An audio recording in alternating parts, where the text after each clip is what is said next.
आप सभी मित्रों को मेरा नमस्कार हो। आजकल हमारा टॉपिक चल रहा है आर्य समाज का और हिंदुओं के बीच में मतभेद पे चल रहा है। तो मैं इसमें दो वीडियो बना चुका हूँ। ये मेरी तीसरी वीडियो है आर्य समाज के ऊपर। आज का हमारा टॉपिक है आर्य पूर्व काल के आर्य काल, जो हमारा लेख बताता है त्रेता युग और द्वापर में हमारा आर्यवर्त देश है, और आदिकाल भी बता रहा है हमारा देश आर्य के नाम से पुकारा जाता था। उसके बाद हमारे देश का नाम पड़ गया भारत देश। हिंदुस्तान भी कहते हैं, इंडिया भी कहते हैं, आर्यवर्त देश भी कहते हैं। वो उसकी कहानी है, वो तो सब आपको पता ही है।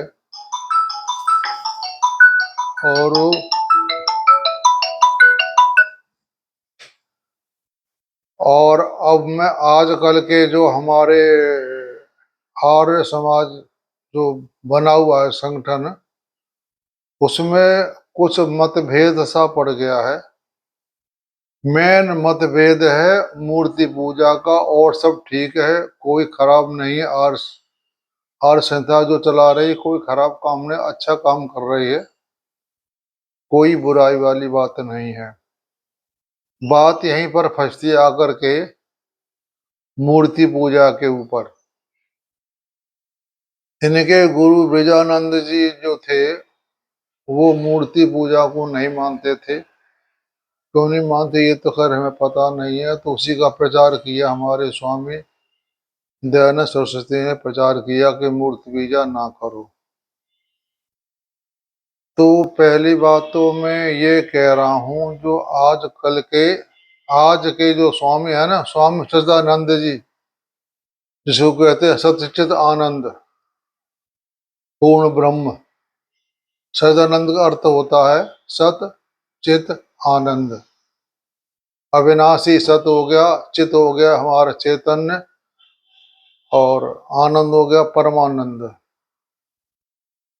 तो मैं इनसे ये पूछना चाहता हूँ कि कोई भी व्यक्ति अगर संस्कृत पढ़ ले तो वो वेदों का आचार्य बन गया क्या? संस्कृत में डिग्री लेने से कोई वेदों का आचार्य नहीं बन सकता। उसे हम कहते हैं शास्त्री। तो इनको नाम रखना था चेतनानंद शास्त्री, क्योंकि संस्कृत के विद्वान हैं, ये बात तो है।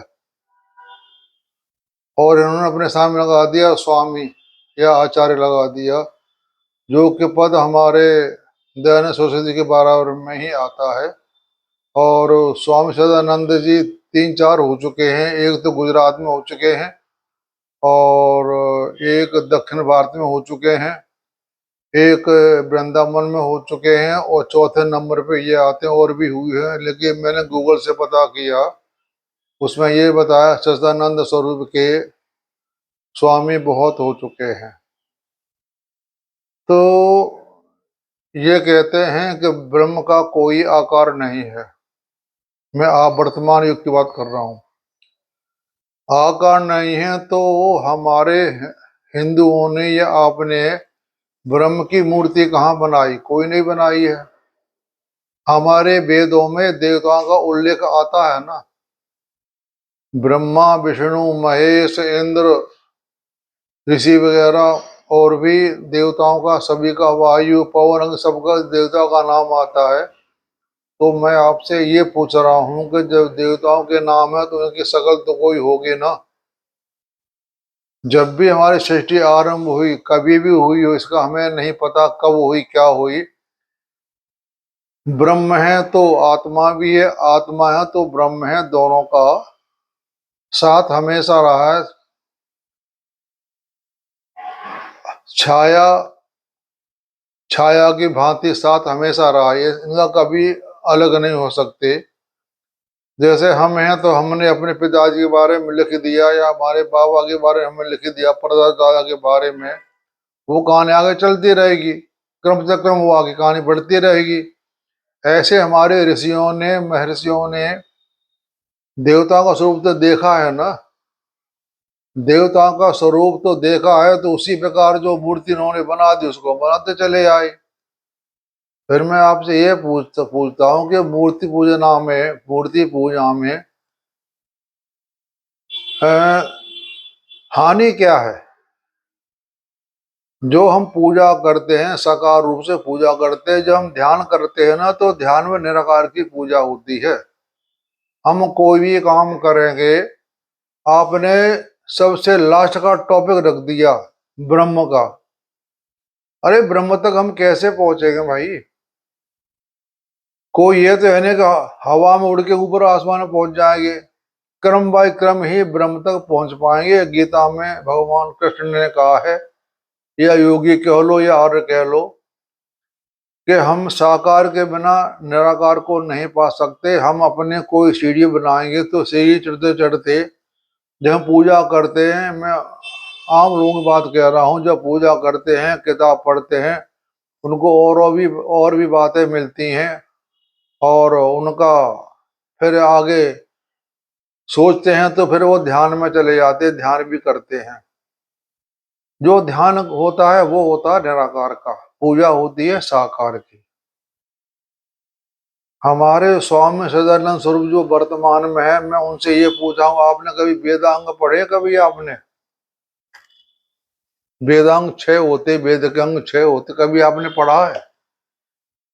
मेरे हिसाब से आपने नहीं पढ़ा। अगर आपने पढ़ा होता ना, तो आप यो नहीं कहते कि मैं भविष्यवाणी को नहीं मानता। हमारे वेद के 6 अंग होते हैं। कोई भी डॉक्टर होता है, किसी का इलाज करता है, तो सबसे तो पहले वो इंसान के अंगों के बारे में पता करता है, ऐसे अंग कहाँ कैसे क्या होता, अंगों के बारे में पूरी शरीर के बारे में जानकारी करता है, और उसके बाद वो ऑपरेशन कर, जो भी इलाज होता है, ट्रीटमेंट करता है। जिसको अंग के बारे में ही पता नहीं है, तो आप वेद तक डायरेक्ट कैसे पहुंच गए? आपको वेदांग का भी ज्ञान होना चाहिए। आपको वेदांग हमारे होते हैं 6 होते हैं वेदांग। उसमें एक आता है ज्योतिष। ज्योतिष में हमारी हस्तरेखा भी आती है, और जन्म के आधार पर, ग्रहों की स्थिति के आधार पर उसमें सारा उसका भविष्य बताया जाता है।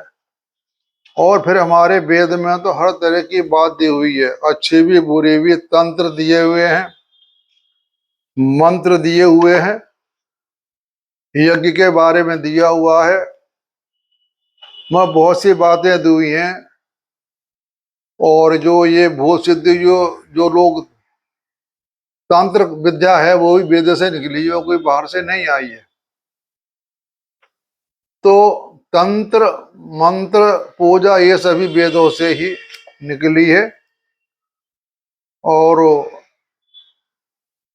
जिसने वेदांग नहीं पढ़े हैं, उसको वेद के बारे में बात समझ आना बहुत टेढ़ा काम है।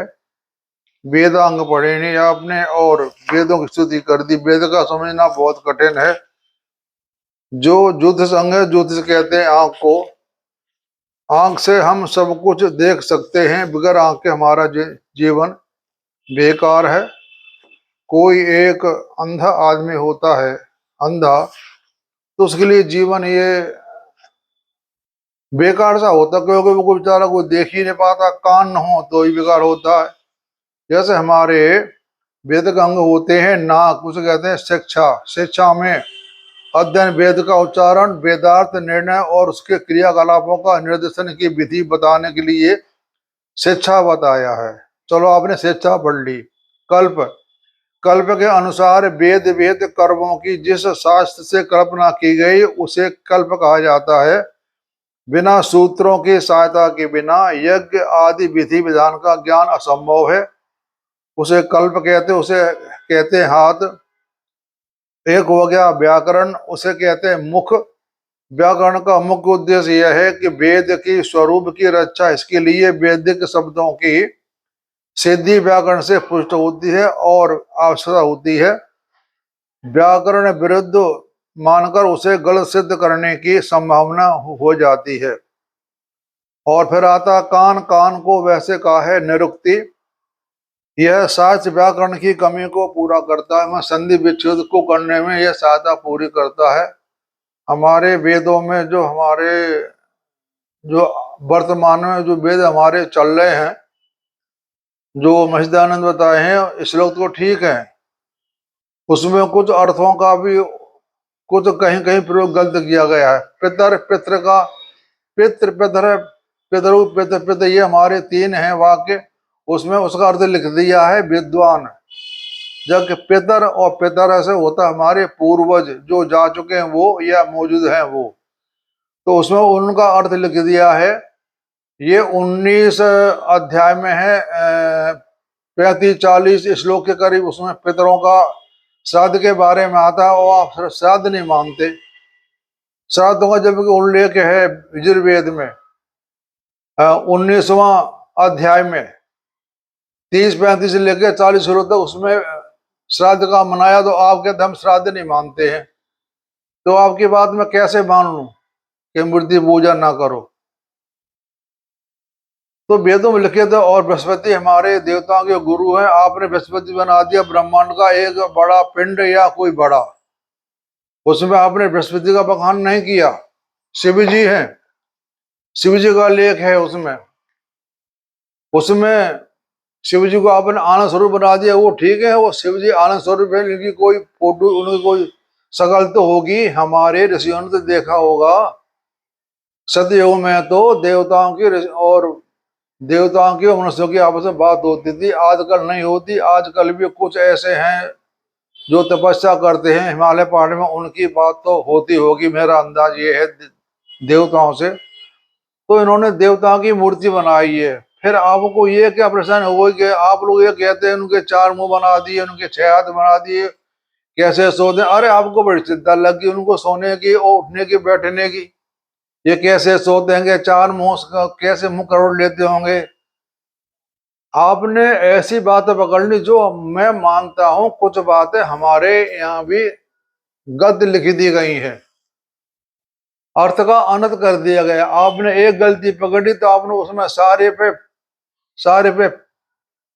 फेर दिया अपना हाथ कि सारी बातें गलत है।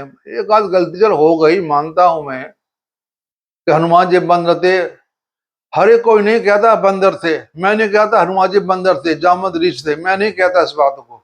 आपने किसी ने कह दिया, आपने बात मान ली। अरे हर प्रांत में, समाज में हर आदमी हर तरह के होते हैं, छोटी बुद्धि वाले भी होते हैं, अच्छी बुद्धि वाले भी होते हैं। वानरा जाति थी, उसे बंदर कहते हैं। अब उसमें कुछ लोगों ने उनको बंदर बना दिया।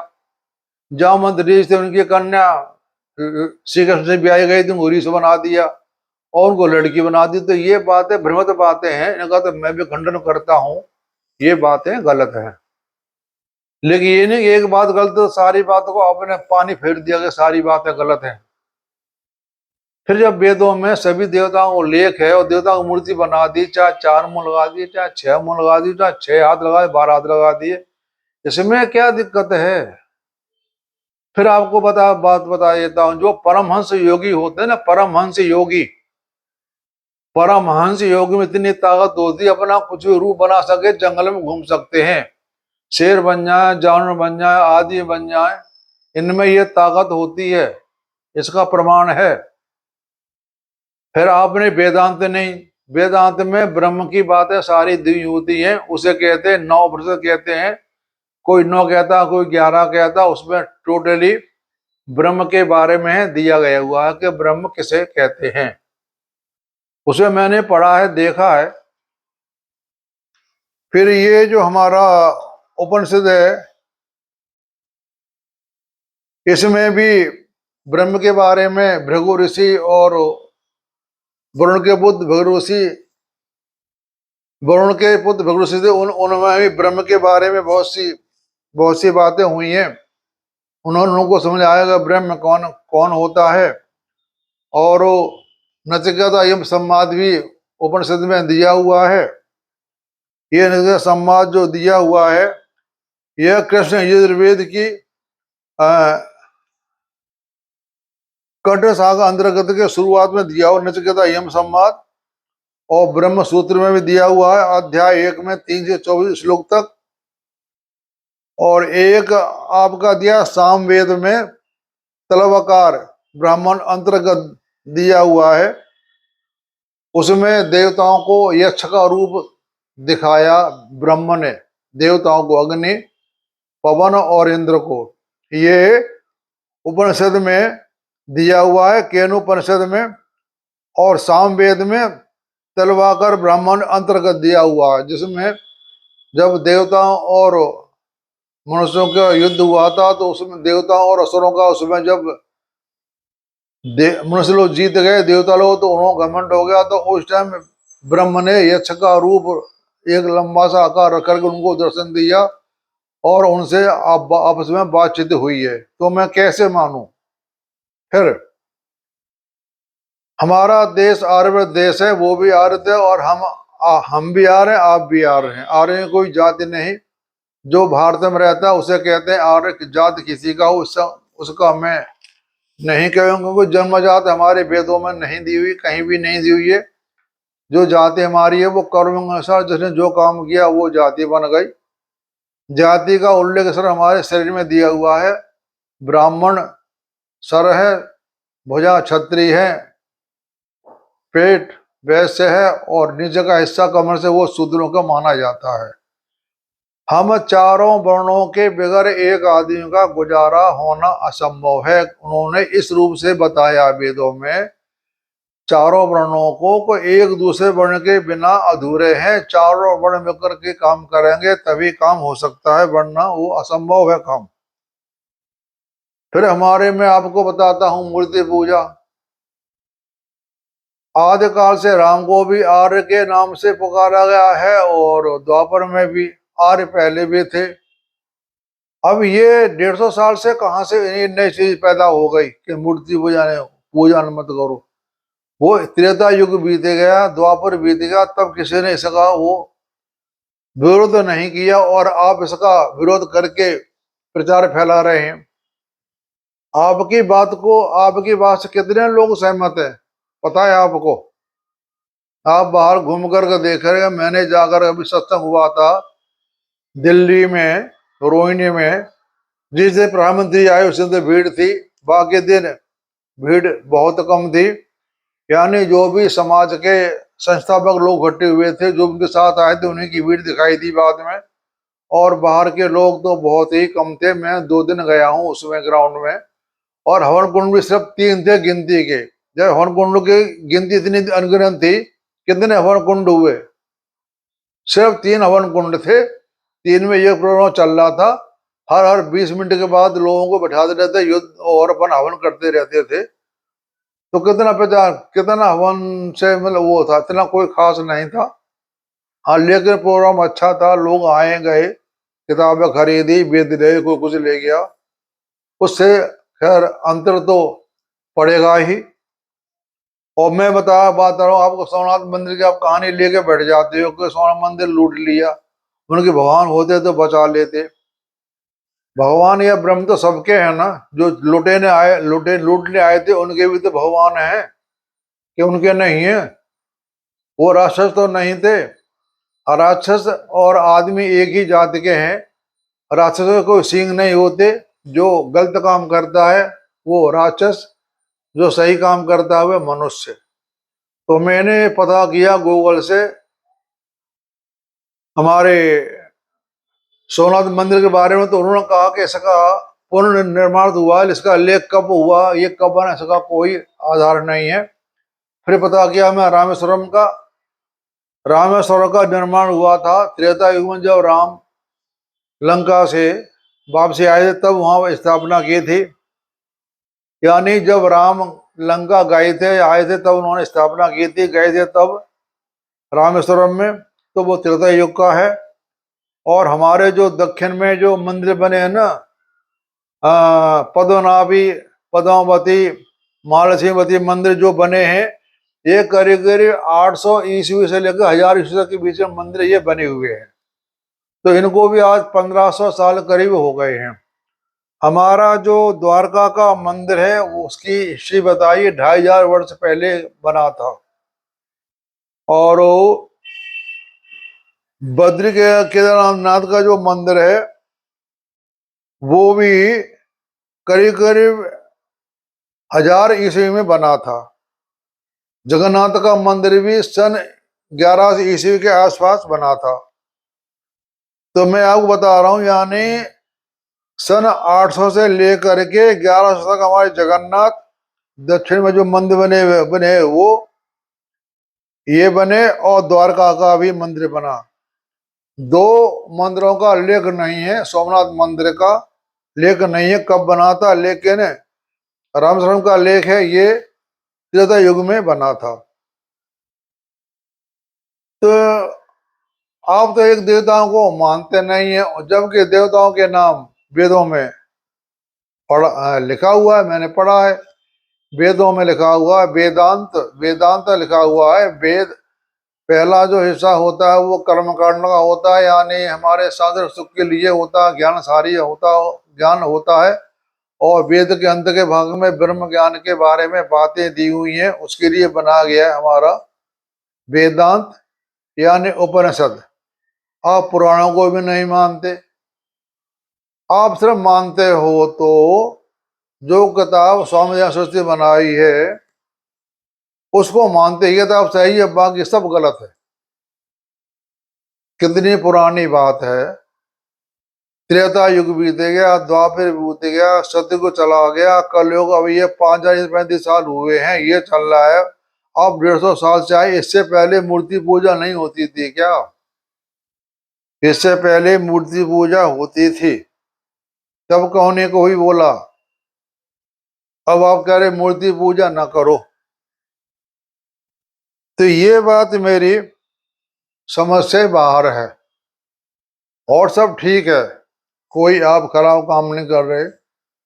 बच्चों के शादी करवा रहे हैं, बच्चों को वेदों के बारे में बता रहे हैं, शिक्षा दे रहे हैं, हवन के बारे में बता रहे हैं, सबके बारे में बता रहे हैं। तो लेकिन मेरा आपसे एक अनुरोध है कि आप सबको बता रहे हैं, ठीक है, आप ध्यान के बारे में नहीं बता रहे। अष्टायुग में जो आता है ना, यम, नियम, आसन, प्राणायाम, धारणा, प्रत्याहार, ध्यान और समाधि। आप ध्यान लगाना नहीं, वो किसी को बता रहे ध्यान कैसे लगाया जाता है। ध्यान में पूजा होती है निराकार की, चाहे हम हो या आप हो, ध्यान में पूजा होती है निराकार की। उसमें से अब ध्यान लगाया जाता है। यहाँ पर इसे बोलते हैं आज्ञा चक्र। इसके बारे में वीडियो बनाऊंगा। जो 7 चक्र होते हैं, कोई 7 कहता है, कोई 8 कहता है। हमारा मेन जो आध्यात्म ध्यान के लिए होता है, मेन वो होता है नाभि से शुरू होता है, और नाभि के नीचे एक और होता है, और इसके ऊपर ब्रह्म रंध्र होता है। ब्रह्म रंध्र पहुंचना बहुत ही मुश्किल है, वो एक आनंदमय कोश है। तो इसके बारे में वीडियो बनाऊंगा। 7 रंध्रों, 7 जो हमारे हैं चक्र, तो हमें अपना काम चलाना है तो नाभि से लेकर के और आगे चक्र तक आए। इसमें सिर्फ सांसों का ख्याल रखना पड़ता है। इसमें सांसों के आधार पर ही ध्यान को ढुकढुक के बीच में एकत्र करके ध्यान किया जाता है। इसके बारे में वीडियो बना चुका हूं। तो हमारा यही उद्देश्य था सिर्फ कि आर्य कब से हैं, और ये नया आर्य समाज चला गया है, इन्होंने अपना नाम ले लिया आर्य समाज। वो थे आर्यव्रत। तो आर्यव्रत में आर्य समाज में यही अंतर है। वो मूर्ति पूजा मानते थे और ये मूर्ति पूजा नहीं मानते। और मेरे अंदाजे ये वेदांग भी नहीं पढ़ते, और पुराणों को ये गलत बताते हैं, गलत है। जो सत्य प्रकाश लिखा वो सही है, बाकी सब गलत है। किसी की हम बुराई नहीं कर सकते। मैं ऐसे पे भी वीडियो बनाऊंगा, धर्म किसे कहते हैं, सनातन किसे कहते हैं। धर्म है तो अधर्म भी होगा, अधर्म है तो धर्म भी होगा। धर्म कोई एक संस्था का नाम नहीं, ये धर्म है। धर्म तो हमने बना लिए हैं। मुस्लिम धर्म है, ईसाई धर्म है, सिख धर्म है, हिंदू धर्म है, सनातन धर्म, ये तो धर्म बना लिए है। तो धर्म के बारे में मैं वीडियो बनाऊंगा, सनातन के बारे में मैं वीडियो बनाऊंगा। धीरे धीरे सारी बातों का करूंगा। अच्छी बात है, जब मुझे ये कुछ समझ आया कि मूर्ति पूजा क्यों नहीं करना चाहिए, तो मैं भी इस चक्कर में पड़ गया कि वेदों को देखो क्या लिखा हुआ है।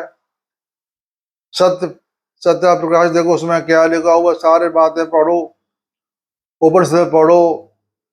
पुराण तो हमने खेल पढ़ रहे, पुराणों में क्या है, पुराणों में तो ऋषि मुनि द्वारा कहानी बताई गई, वो ऐसे हुआ, ऐसे हुआ, ऐसे हुआ। पुराणों में सबको कहानी समझा कर बताया गया है। और उपनिषद में ब्रह्म के बारे में, ज्ञान के बारे में बात बताई गई है।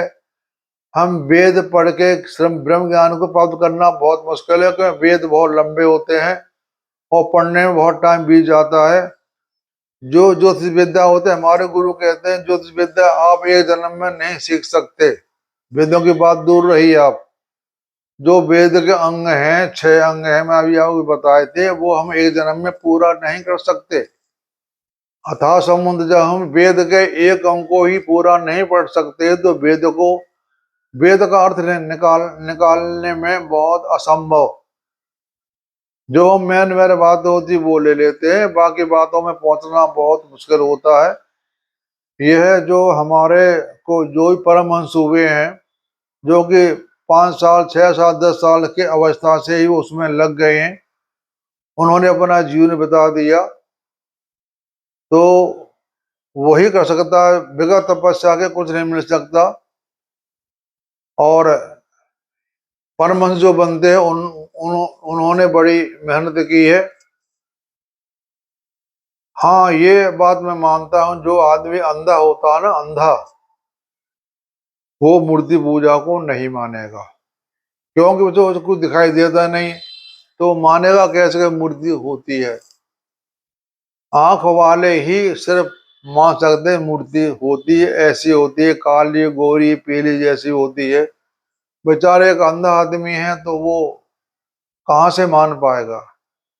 फिर हमारे परमहंस ऐसे हुए, आज की तारीख में ऐसे हमारे परमहंस हैं जो कि देवताओं से आपस में आमने सामने बैठ करके बात करते हैं। तो ऐसे लोगों ने ऐसे ही पहुंचे हुए लोगों ने हमको उनका रूप बताया, हमने बना दिया। हाँ, ये मैं मानता हूँ, ये अंतर हो सकता है। कोई काला है तो गोरा बना दिया, कोई गोरा काला बना दिया, किसी के 1 मुंह बना दिया, किसी के 4 मुंह बना दिए, किसी के 6 हाथ बना दिए, किसी के 8 हाथ, जिसको जैसा अच्छा लगा वैसा बना दिया। लेकिन उससे फर्क क्या पड़ता है, उससे क्या फर्क पड़ता है। हमने पूजा करने का हमारा हमारा कोई काम करेंगे तो हमें पहला खुद उद्देश्य चाहिए। हम कहीं तीर मारेंगे तो हमें कोई चीज चाहिए सामने, हम तीर कहाँ मारे, हवा में मारे या आकाश में मारे। मानता हूं मैं, पर ब्रह्म का कोई रूप नहीं है, कोई स्वरूप नहीं है, उसको हम जाने कैसे। उसका कोई लक्ष्य तो होना चाहिए। निराकार है, कोई रूप नहीं है, हम कैसे समझें। सब उसका हम आभास कर सकते हैं, हवा का आभास कर सकते हैं, हाँ हवा चल रही है। अग्नि को हम देख भी सकते हैं और वो गायब भी हो जाती है। तो ब्रह्म तो एक ज्योति स्वरूप है, ये तो हमने पढ़ा है, ज्योति स्वरूप है। ब्रह्म दिखाई भी देता है। आप कहते हो कि ब्रह्म जो है वो निराकार है, कि हाँ बताओ मेरे को आप। अग्नि हमने जलाई, अग्नि हमें दिखाई दे रही है ना, अग्नि जल रही है, उसको बुझा दो, बुझ गई, कहाँ गई वो। अब बताओ आप, ब्रह्म निराकार है कि साकार है। ब्रह्म साकार भी है, निराकार भी है। हवा दिखाई नहीं देगी, पानी दिखाई देता है और उसको स्पर्श भी कर सकते हैं। अग्नि दिखाई देती है, उसको हम छूनेंगे तो जल जाएंगे। आकाश हमें दिखाई देता है, उसको हम ये हाथ में पकड़ नहीं सकते। मैं मानता हूं आकाश के ऊपर जो है, पानी के तले या पर्द जो भी है, बादल के रूप में बनी हुई है, लेकिन है तो जगह शून्य। तो हमारी जो भी ऊर्जा आती है, रूप आते हैं, वो आकाश में विलीन हो जाते हैं। जब बरसातों में बिजली बड़ी जोर से गिरती है, नीचे अगर बड़ी जोर की आवाज आती है, और वो कहाँ गायब होती है? वो आकाश में ही गायब होती है। तो इस तरह से मैं कह रहा हूं कि ब्रह्म हमारा साकार भी है। अग्नि रूप के द्वारा देखने से, अग्नि जलाओ, एक तिल दिया आप जलाओ माचिस की, उसे फेंक दो, बुझ गई, कहाँ चली गई? ये है ब्रह्म, ये है ब्रह्म का स्वरूप। फिर मैं अपने मध्य के अनुसार कहता हूं, मैं कोई इसका लेख नहीं है, हम सब हैं ब्रह्म के स्वरूप। एक तनिक मात्र थोड़ा सा अंश है, हमारी अंदर जितनी ताकत नहीं है, उसमें अंदर ताकत है, लेकिन स्वरूप जो है ब्रह्म का, आत्मा एक ही है, वो पावरफुल है। हमारे अंदर पावर नहीं है। तो जब हम सारे जीव मिल जाते हैं तो इसकी कितनी आंखें हैं, कितने हाथ हैं, कितने पैर? आप बताओ मेरे को आप। ब्रह्म के अनगिनत तो हाथ हैं, अनगिनत आंखें हैं, अनगिनत मुंह हैं, अनगिनत शरीर। वो सोता कैसे है? आप बताओ मुझको। हमारे अंदर ब्रह्म बैठा हुआ है ना, ये तो आप मानते हो ना। हमारे अंदर आत्मा परमात्मा दोनों बैठे हुए हैं, और सबके अंदर हैं, और अनंत हैं। अब उस अनंत को आप एक जोड़ दो। अब मैं आपसे पूछ रहा हूं, वो कैसे सोता, कैसे जगता है? जैसे ये सोता जगता है, वैसे ही ब्रह्मा जी ने बताया 4 मुख होते हैं, वो ऐसे ही सोते हैं जैसे हम सारे सोते हैं। मैं गलत तो नहीं कर रहा ना? आपने सिर्फ एक छोटी सी बात पकड़ ली बस। सभी अर्थ ये कहते हैं उनके 6 मुख बना दिए, वो 6 हाथ बना दिए दुर्गा के, कोई 8 हाथ बना दिए, ब्रह्मा के 4 मुख बना दिए, कोई कह रहा बगैर से कर ये बना दिया, कोई कहता गणेश जी को सूंड लगा दी। यार, सूंड लगाई हो चाहे कुछ भी लगाया हो, हमारे देवता हैं, हम देवताओं के मानते हैं, और हमें देवताओं की पूजा करना चाहिए। गीता में कृष्ण योगी राज श्री कृष्ण ने कहा है कि तुम देवताओं की सहायता करो, देवता तुम्हारी सहायता करेंगे। देवता और इंसान एक दूसरे के पूरक हैं। मैं तो ये कहता हूं, अगर आत्मा परमात्मा न बनाई होती तो वो भी शांत और हम भी शांत। ये तो उसकी खेल है, माया है। आत्मा है परमात्मा से खेल रहा है, और परमात्मा आत्मा से खेल रहा है। इनकी क्या कहानी है इस बारे में तो हम नहीं कह सकते, पर ब्रह्म ही जाने। यही उसकी माया है, इस माया को हम पार नहीं पा सकते। उसकी माया अनंत है।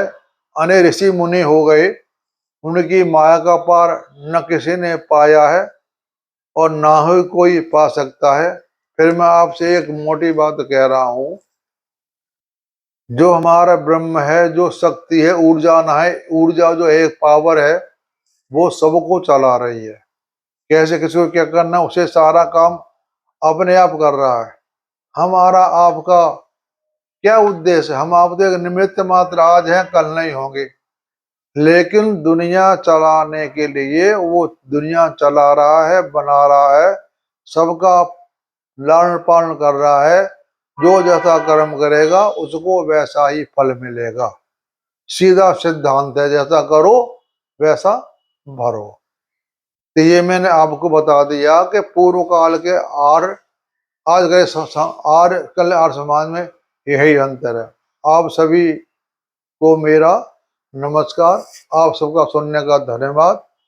जय हो।